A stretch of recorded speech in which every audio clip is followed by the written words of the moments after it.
There's a word that I've been trying to remember, and it means missing something that you never really had. But the thing is, English doesn't have that word. In fact, across the world's 7,000 different languages, there's about 700 words that don't translate to English whatsoever, and the majority of them are about feelings and emotions. For instance, how would you describe the feeling of sunlight shining through the leaves of a tree and onto your face? Well, Japanese people would just call that komorebi. Or what about that cozy, warm, comforting feeling of being alone with somebody? Well, the Danish people would call that hygge. Now, does this mean that English people can't feel these emotions? The answer is obviously no.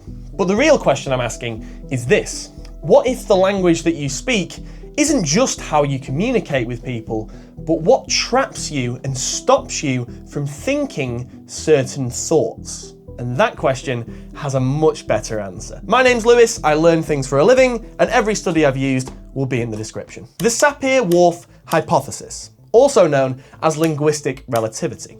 This is the idea that the language that you speak influences the way that you think, that you interpret the world, and how you understand concepts like space, colour, and time. For instance, in English, as I'm sure you probably speak, we think of time as moving from left to right, or forwards to backwards. The past is behind us because we're moving forwards, and that logically means the future is in front of us. But the speakers of Aymara, which is an indigenous language of the Andes, gesture behind themselves when talking about the future, and in front of themselves when talking about the past. So why is that? In Aymara, the past is something that you can see. It's known, it's visible.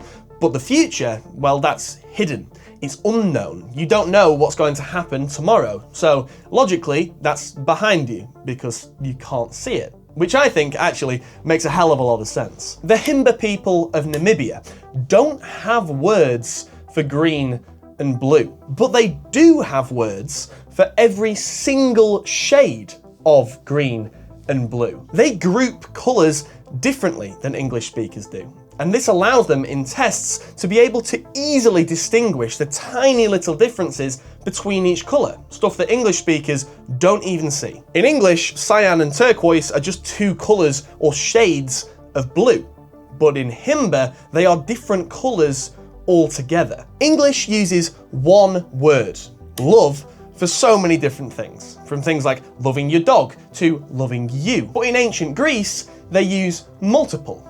You've got eros for passionate love, and then you've got philia for friendship, and then you have agape for spiritual love. So a good way to put it is our languages define how in-depth we can describe things, specifically in this case, emotions, which raises the question, obviously, just how limiting is English? Think of a language kind of like an operating system for a computer. Obviously, you've got Windows and you've got Linux and Mac OS, all of those. They all have their own strengths and flaws.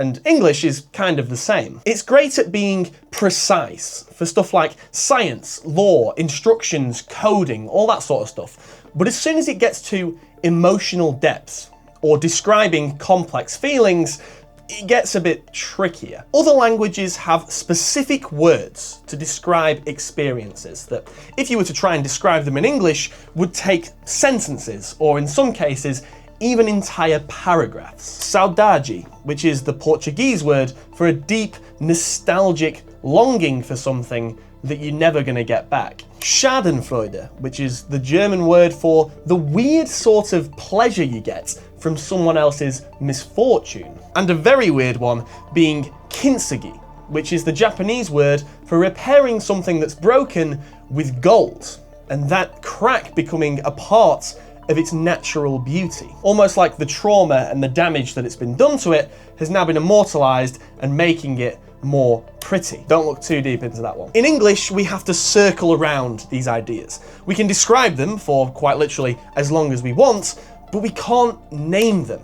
And when you can't name something, you find it extremely hard to be able to understand it. Without the right words, emotions feel vague, hard to grasp, hard to understand, and hard to share. And that, over time, shapes how we talk about ourselves. We default to the same very blunt words. How are you? Oh, yeah, I'm alright. Yeah, I'm fine. I'm happy. I'm sad. When what we actually feel is impossible to put across in our own native tongue. But the lack of precision doesn't just affect the language, it affects empathy.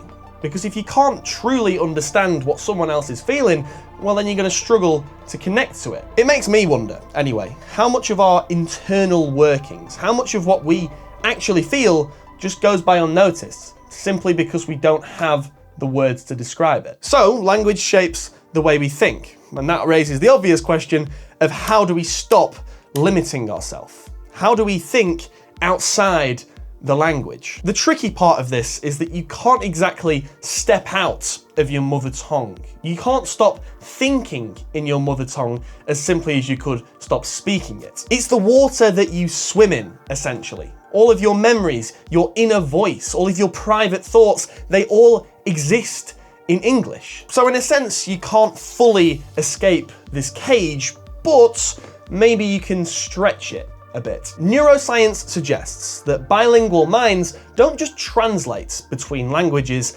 they shift between mindsets. Studies show that when someone who is bilingual switches between languages, they're not just switching language, they're switching how they respond and also react to certain situations. It's like switching between two operating systems, where one's focusing on logic and precision and the other on emotion and connection. The brain quite literally rewires its pathways depending on the language that person is using. And that is absolutely fascinating. So learning a new language doesn't just teach you words, it gives you a new category of thought, new emotional maturity, new tools and mental habits that you can switch in between as the days go by. So that is how you escape the cage, not by trying to break language, but by expanding it, by updating the operating system that we already live in. And this would be the perfect opportunity for a Duolingo sponsor if I had one, but I am not famous, so my DMs are always open. Do you think that you can get drunk without drinking? Well, I know you can, but it's a little bit tricky. So if that intrigues you, then check that video out up there. And if not, there's a load of other videos on that channel there. But if not, I'll see you another time. Cheers.